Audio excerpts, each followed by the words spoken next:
We should make a title for this, like the Sarah rambles on about psychic experiences or something like that. Because that's how I feel. I feel like, oops, there goes my wings. Here, let me grab my wings quickly. There we go.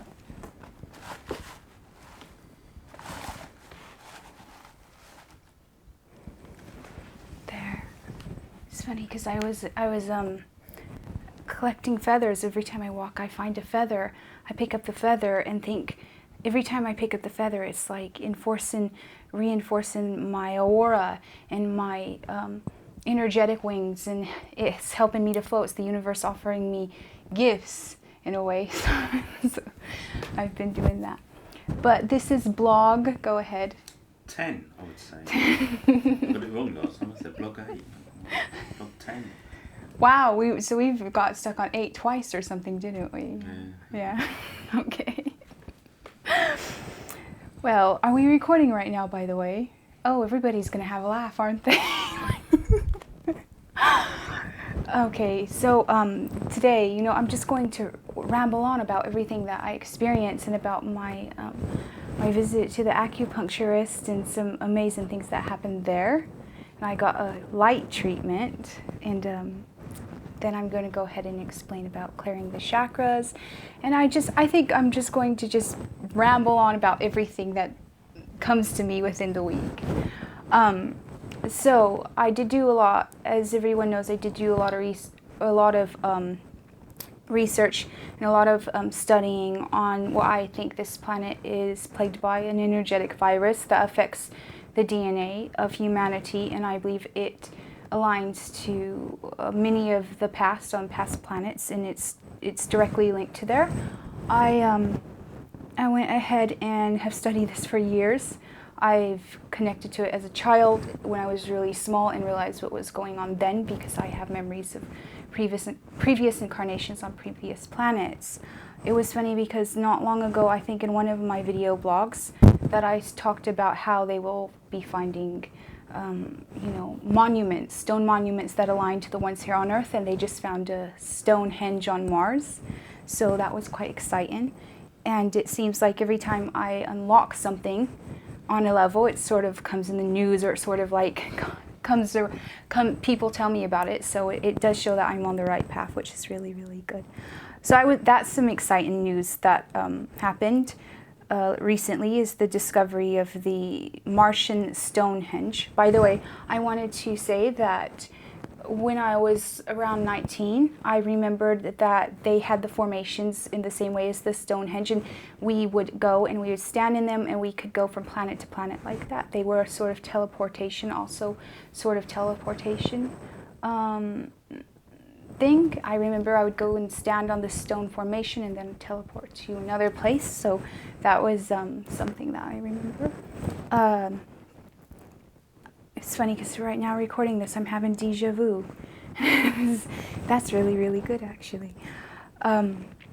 So anyhow, with everything coming out, and then the water on Mars, which is another huge thing, the planet's cores are lighting back up, which is very, very good, probably because so many people are awakening and it's affecting the planet's cores. And yes, as humanity awakes, it will affect each planet's core, because they are souls that incarnated there before, and they are directly linked to the planets. And as they awaken, the cores of the planet awaken. So it's quite magical, and I'm starting to see this happen. I knew a long time ago that each core of each planet had been shut down majorly from this parasitic virus, or this parasitic consciousness that had fed off even the planets themselves and directly drained them, so that they drained most anything that was beautiful on them, and had literally just drained the planet till the cores had pretty much shut down. So I remember that.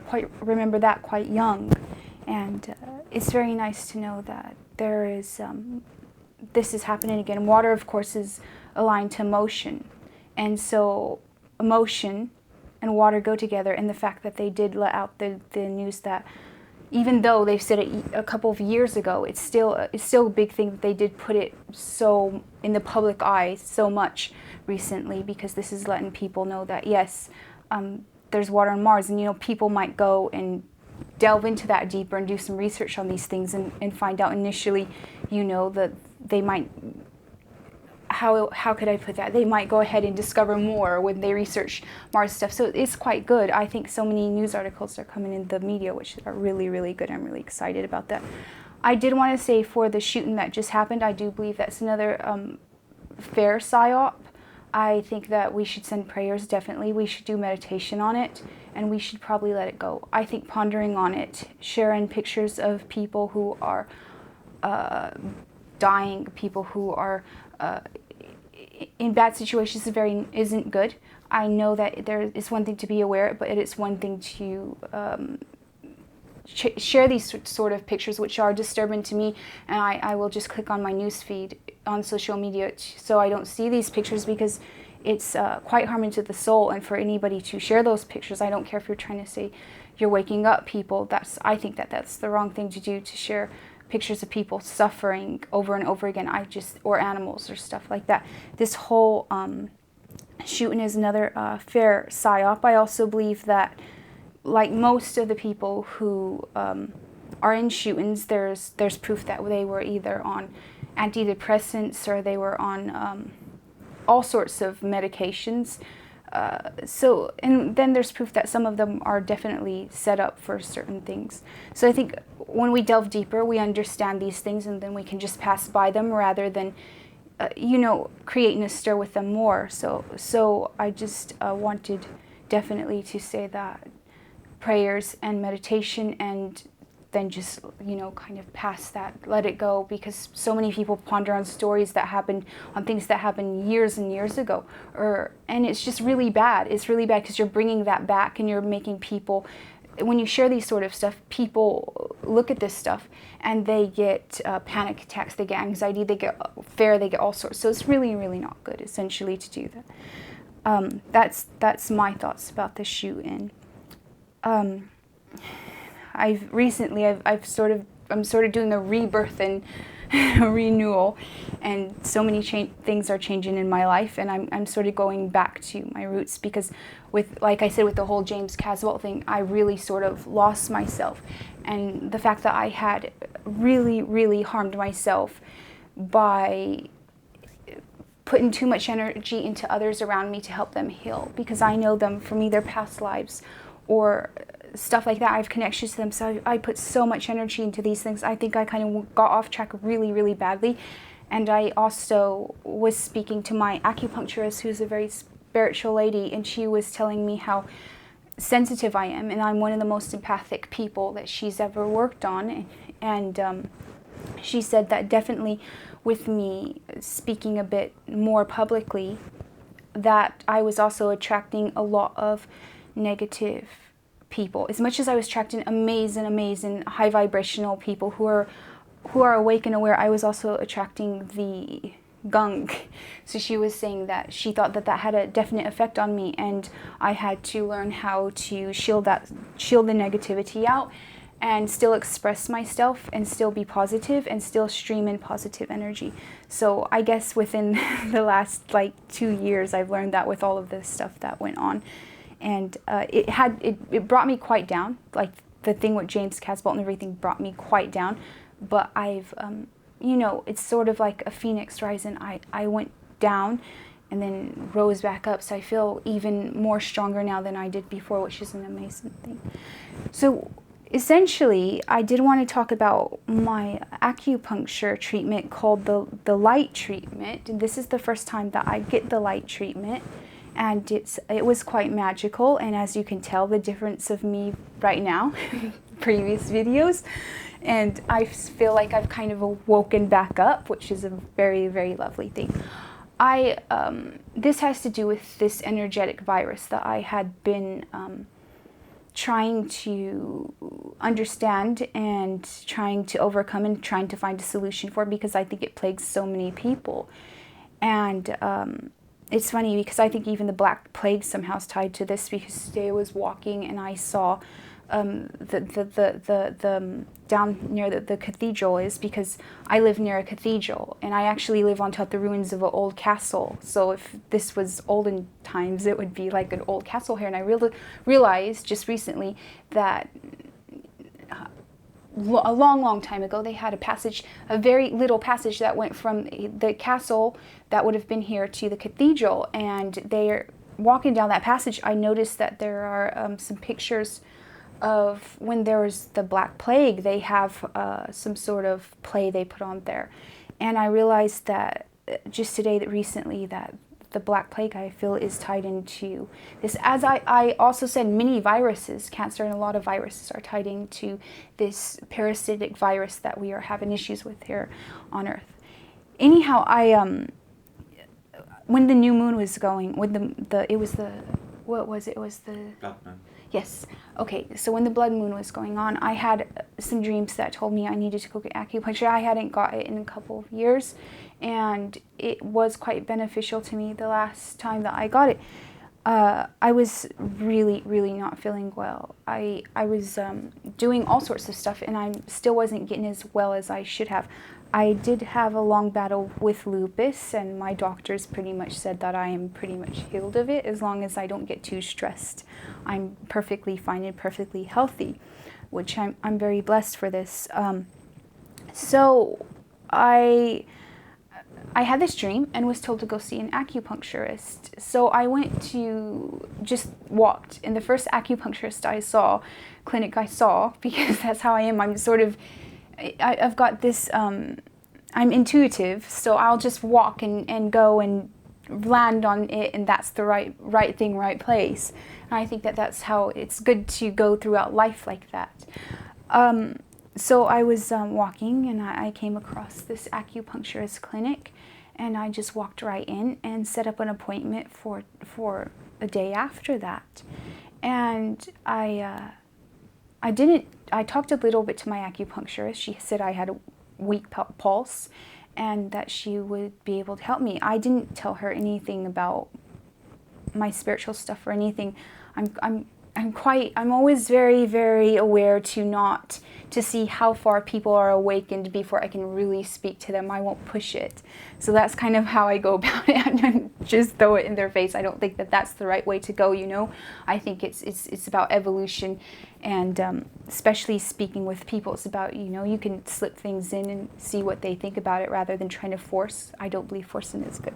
So I thought, okay, you know, I have these things going on astrally, and I definitely need some help with them. And I thought, oh goodness, I can't tell her, you know, I'm not going to tell her, I'm just going to see what she's going to do. So when I went in for my acupuncture, she said to me, I'm going to do something called the light treatment on you, and I never heard of it. And she showed me some very beautiful symbol, and she said, this is light treatment. I didn't tell her about all the stuff that goes on with me. And I had been having a lot of pressure on my head, and somehow I had realized that something had sort of tried to get in my shields, and my shields weren't working well. And whatever had got into my shields was affecting my heart chakra, was affecting everything, because all my organs were not balanced right energetically, and I could feel that, and I was aware of that, and that's why I went there to try to fix. Well, she did lay me down and on the thing, and she started to put the needles in, and then she started to chant, and I was like kind of shocked because I had been treated by another acupuncturist who didn't chant. She was making these different chants, and it was really cool because I felt really amazing. As soon as she put the needles in, I felt something literally almost like slide over me. It was very strange and kind of let go. Then I felt it go out like that, and I thought, this is really interesting. So I closed my eyes and I saw something blackish like in this forest, and it take off like away, like terrified. And I'm getting goosebumps saying this right now. I had said when I was having the interaction with James Caswell, I believe that there was something messing with him, and I was having the same issues with that.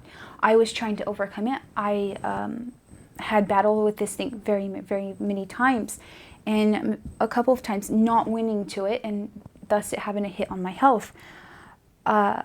After I finished doing this light treatment, I felt amazing. I sat up. I wasn't tired anymore. I didn't have anything. Nothing. I felt amazing. I didn't have any soreness in the back of my neck, down my spine. I was having hurt in my heart and my kidneys and stuff like that.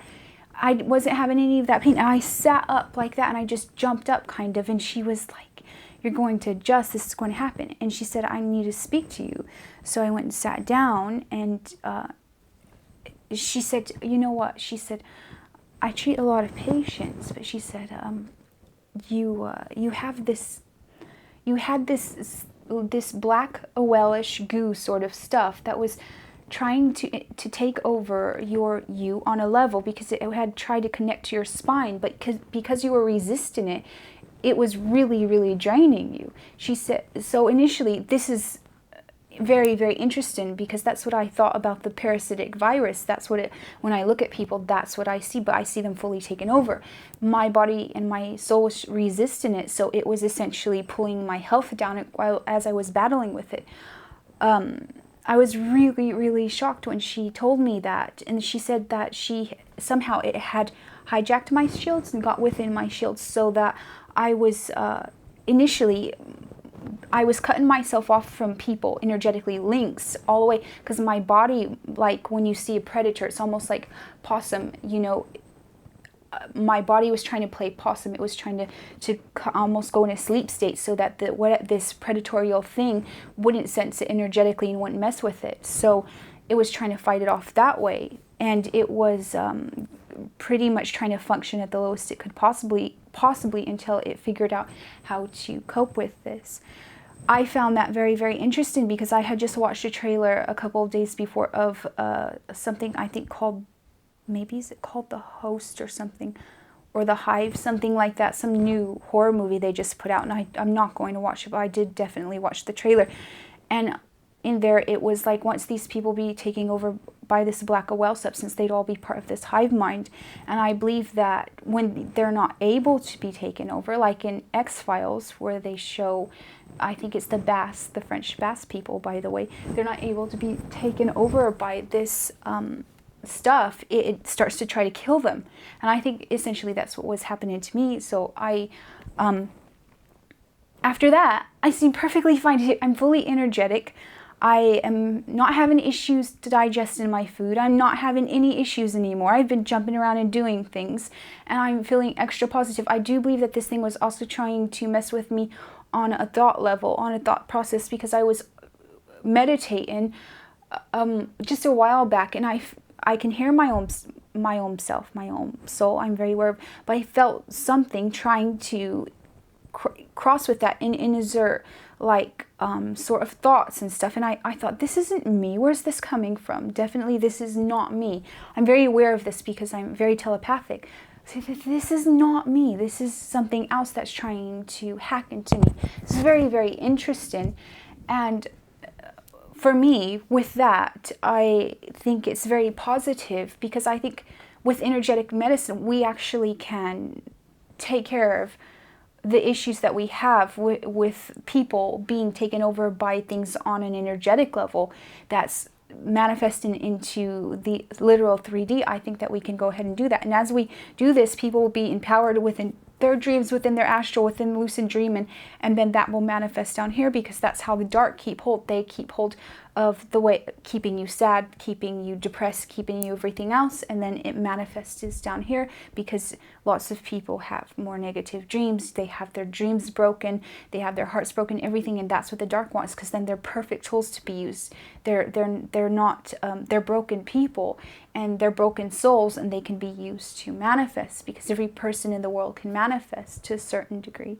So I started to realize that this thing that I'd been dealing with, it finally, around the blood moon, I finally was able to overcome it with the help of my acupuncturist, and I was finally able to see that there is hope for getting rid of this stuff on other levels. I don't know if other acupuncturists offer what they call the light treatment. I think this is the first time I heard of the light treatment. I've never heard of it before. And she's different. So after that too, she also said, I had long sleeve shirt because it was sweater because it was cold. It gets really cold here. So she didn't see my Isis tattoo, but she was like, you know what? You're very connected to Hathor. So it's like, so she was talking to me about that, and I thought that was quite lovely. But I think for manifesting and stuff, you need to make sure that you have your field cleared. And I knew that I can't manifest until I had my field cleared of this. I also knew that I had took it, absorbed it, because you can absorb this stuff from people around you, by the way. You can absorb this stuff from people you're trying to heal. If you're trying to heal them and you're a healer, you're going to take on what their issues are, and you have to continuously clear yourself always. And if you take on too much, you can just get pulled down. And that's essentially what happened to me. Is I took on a lot because I'm a bit like a little like fighter. I will run up there and try to take care of it and help everybody out, because as much as I have issues with people, I have many lovely people, I still kind of have this compassion and caring heart for everybody and want everybody to do well. I want to see people happy and well and stuff like that. So I think it's easy for people who are like me to want to take on more sometimes than they can handle, because we do know we're strong souls, but we have to realize we're also in a human body, and we're also very sensitive, and we need to take care of ourselves before we can help out others. So initially, I mean, if you can ask around if anybody is having issues with any sort of, or they think they're being drained or anything, it could be because of this parasitic virus that has tried to access you, even on an energetic level. And you can go ahead and maybe ask your acupuncturist if they offer this treatment. I will definitely ask my acupuncturist next time if there's anybody else that she knows that offers this treatment. And I think I got very, very blessed to be able to get that. You know, I did want to go ahead, and I actually was reading my magazine, and this kind of aligns to it. There's something called the light bath. And I wanted to go ahead and read this because this is a good exercise. Okay, the light bath. You can connect back to source energy at any moment by giving yourself a light bath. A super quick way to connect and raise your vibration in an instant. Like a mini version of Sourcing, a light bath is especially handy for those moments when you find yourself in a low vibe or depleted mood and only have a minute. So I kind of try to exercise this stuff throughout the day, and it works quite well too, by the way. Okay, so here's how you do the light bath. Rub your hands together, and as you do, visualize your heart opening. Then gently pull your hands apart and notice the subtle energy that has activated.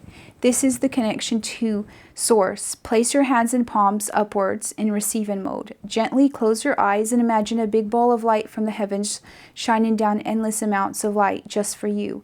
Imagine the light coming down through the crown of your head straight for your heart in the palms of your hands. At the center of your heart, imagine a ball of light as you receive the light from source. Imagine the ball of light in your heart getting bigger and bigger until it fills your entire being. Breathe and receive the beautiful unlimited light energy. Breathe and receive as it fills you up, replacing any darkness with beautiful luminous night and bringing you back into the flow with the universe. And you can go ahead and try that throughout the day, and it's quite helpful, and I've been actually exercising that, and it's been quite helpful. Since I said in this blog, I'm just going to ramble on until I get a bit better. I'm obviously better at speaking and more relaxed, and then I'll just go ahead and write a notebook of the different subjects that I want to do. But I did think that I needed to speak about the light treatment that I got, because I thought that was very important. I eventually am hoping to open a healing center where I can go ahead and get all of these issues tackled. I have little brothers and sisters that I want to go ahead and be able also to help on an energetic level, to heal on an energetic level, because the trauma they went through it in their childhood. So that's one of my things. The healing center I want to open, I want to do acupuncture, light therapy. I want to do things like what I call flower of life therapy, tree of life therapy, and I definitely we'll speak all about these. I'm going to most likely the next video blog I do, we will speak all about a magazine that my friend is doing, Robert is doing, and the healing center that I want to put together. And I do have a couple of people that are helping me on this, on the healing center, and I'm really, really happy about that. And I definitely think that I can get it manifested and get it put together, hopefully beginning of next year to mid next year. And that's one of my dreams, is to do a healing center. I think it would be quite helpful with all I've experienced and all I've been through, and I've came out on top of everything. I think it would be quite helpful for others to gain knowledge from my experience and see how it's possible to heal and overcome anything in life and still be happy and still find happiness and still find love and still experience amazing, amazing things. So I want to give others inspiration through that. Today I did, I've been, since I've got this light treatment, I've kind of been going out and getting a whole bunch of different flowers and flower teas and all sorts of herbal teas and putting all those together and just having those, and those have also helped very, very much. I'm going to be doing a subtle energy activation. With subtle energy activations, what I do is initially, let me see how I can explain this. I think, it's a bit like what you would say natural magic. I was talking to people yesterday in some group about magic, and people were saying, oh, there's no such thing as natural magic, but there is. I mean, just go sit outside and see the wind through the trees. That's natural magic. Even a flower petal fall into the ground, it's natural magic. The world is quite magical. It's whether you want to see it or not. But I'm going to do a subtle energy activation. What I mean with subtle energy is that it's what I tend to do is I tend to make stuff like, I've got this berry crush, which is just all these different flowers. Then I will use a dropper and put it in water, and it's about going on a molecular level rather than drinking a tea. What you're doing is you're going on a subtle cellular energy level. It's almost based on the same thing as homeopathy. So by taking one drop of that in water, then drinking it, you're affecting your subtle energy. So I do subtle energy cleanses, and it's been a little while since I've done them, and I'm doing them again. You can take it's funny because people think large doses are what's going to heal you, but no, if you're working on your spiritual, it's going to take small doses of things. That's the thing. People think large amounts of stuff is better. No, you're working on your subtle energies. It's very powerful. I have a little dropper where I just take a drop of sometimes valerian root, just one drop. And I notice it works very, very well on me rather than putting 5-6 drops.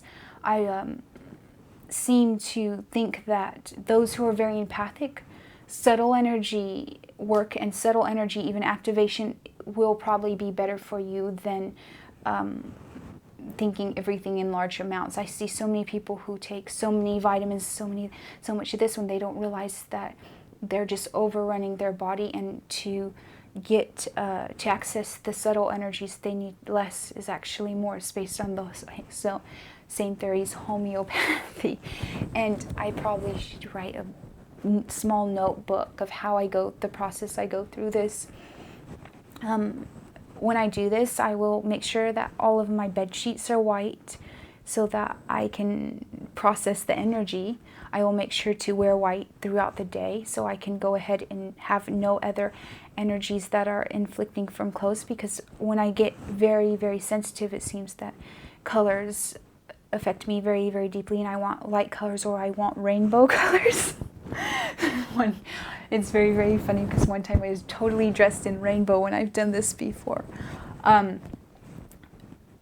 So essentially you can do that, and you can do it with, I do it with a whole bunch of different little plants, and literally boil down a condensed potion, then get a dropper and do just 1 or 2 drops in a glass of water and have those throughout the day, and this will activate your subtle energies.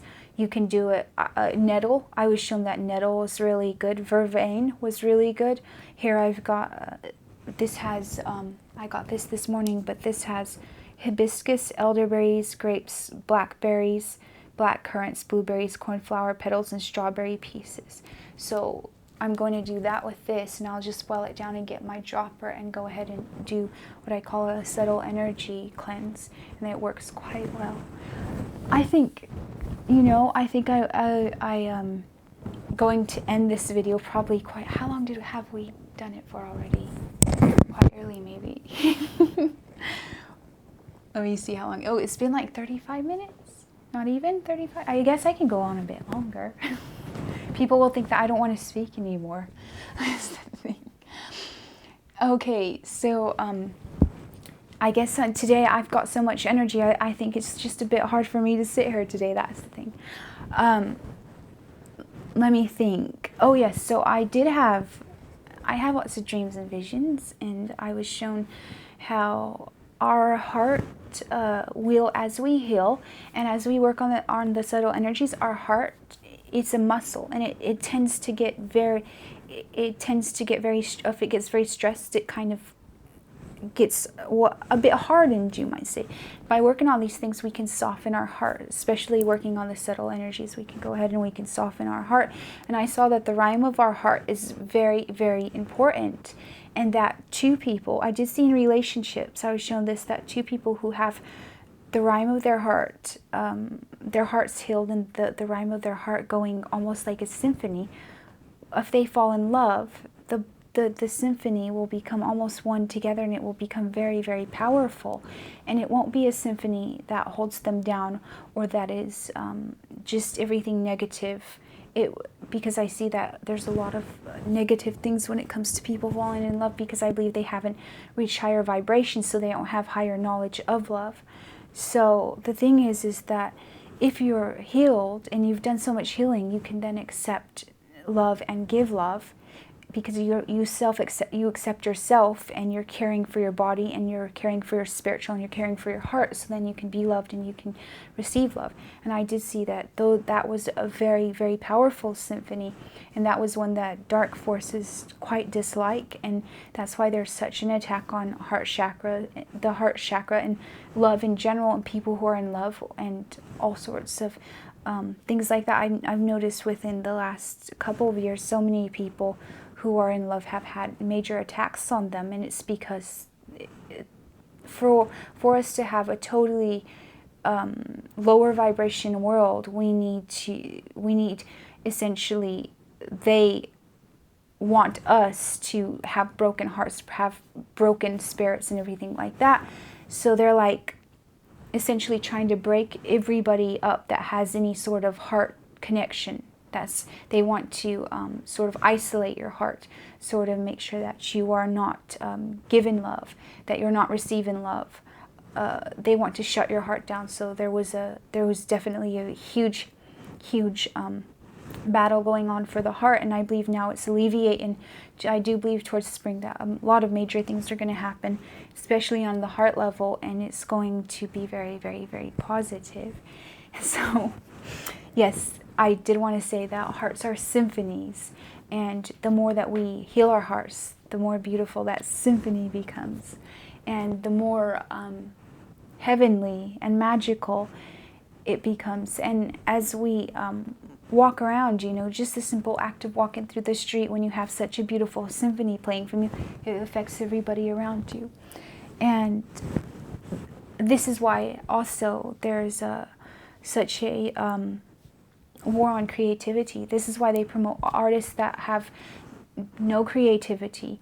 This is why so many artists who do have creativity are in the streets and don't have very much money, is because of the fact that if artists who had real creativity, because they're connected more to their hearts, and musicians, them playing their music and it being played in the mass, in the mass media, on radios and stuff like that, it would really awaken a lot of people. It would affect their souls. And I think that Enya was outlawed in one country or something like that.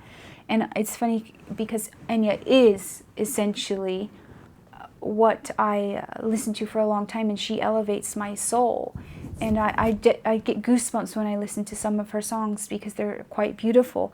So I did want to say also that there is a war on creativity, creative people, on artists, on true, real artists who have talent. Because of this, they don't want to promote them. They simply want to promote people who don't have talent, and they'd rather put people who don't have talent on a mass scale, because in the mass media, because they're not waking up. They don't have the talent. They weren't given it from the universe to be able to help stream emotions or wake up others through music. And I see when I'm in town here, in this small town here in England, I see so many people are just like playing in the street. And as I pass by, I get goosebumps and my soul sort of soars because they have real talent and they're just standing in the street playing. Then I hear people on the radio and it's like, I don't want to hear music like that. We'll just simply kind of turn it off and ignore it because it's all auto-tuned and there's no love in it. I was looking at some years ago, if you go back to even 2000, even the 90s, the music was all about love. It was more high vibrational. Even rap was more high vibrational. Movies were more high vibrational. Now we've got rap that's horrible, that just speaks horrible about women, horrible about children, horrible about life in general. It's quite, it's depravity. The rap that I hear almost is depravity, sadly. Musicians have went downhill. Movies, lots of movies have went downhill. Songs back in, you would hear in the 90s, 80s, 90s now are considered mushy or this or that, whereas it's real talent because they're streaming, these artists were streaming their real heart through and life through and stuff like that. So I've noticed that there's definitely a huge war on creativity. As much as there is a huge war on people's hearts, there's a huge war on creativity. And it's really, really sad that this has happened to so many artists out there. And I do have friends who are artists and friends who have a lot to offer to the world, who are really, really talented. And I do want to let you know that in the future, a time will come where you will be accepted and you will be known, whereas the artists who don't have talent, they're going to start to lose their grip or their status that they have, because as the world awakens, they're going to realize just how this has been all set up to essentially keep their souls down, even with music, because music is such a divine thing. There's this movie called August Rush, and I love it. When I traveled to the United States when I was 24 and a half, I watched this movie probably like 3 times on the plane because it kept playing. It was such a long ride trip from France, and it was called August Rush, and it's about this little boy who can hear the sound of the universe, and by listening to the sound of the universe, it leads him where he needs to be. It's such a magical movie, and it always stuck in my head, this movie, and though I haven't seen it for years, I can remember it quite well. And when I was doing some research on artists the other day, because I realized how artists were being suppressed, I thought about this movie and about the symphony of the universe and how people who are really talented are tuned into that symphony. And then there's the ones that are given gifts so they can bring that symphony to others. They can light up people's souls just by their music or by their creativity. So it's definitely a lovely thing. And I think if we're in tune with the universe, and we will definitely go where we need to go. And sadly enough, music is one of the ways they were using to suppress humanity and to suppress everything. So I did want to speak about that a little bit, and I'm probably going to finish up a little earlier today than usual. I think that it's so much easier for me to speak, so I'm getting more comfortable doing these, and I'm thankful to all the people who do watch these. And I will be doing this one each week, and in the midweek I will be probably doing one with my friend, and we'll just be talking about subjects in the news and all sorts of stuff. So we'll have this one each Saturday or Sunday, and then I'll have one at midweek, and I'm quite enjoying doing it, so it's really, really lovely. I want to thank you, Robert, for helping me. Thank you.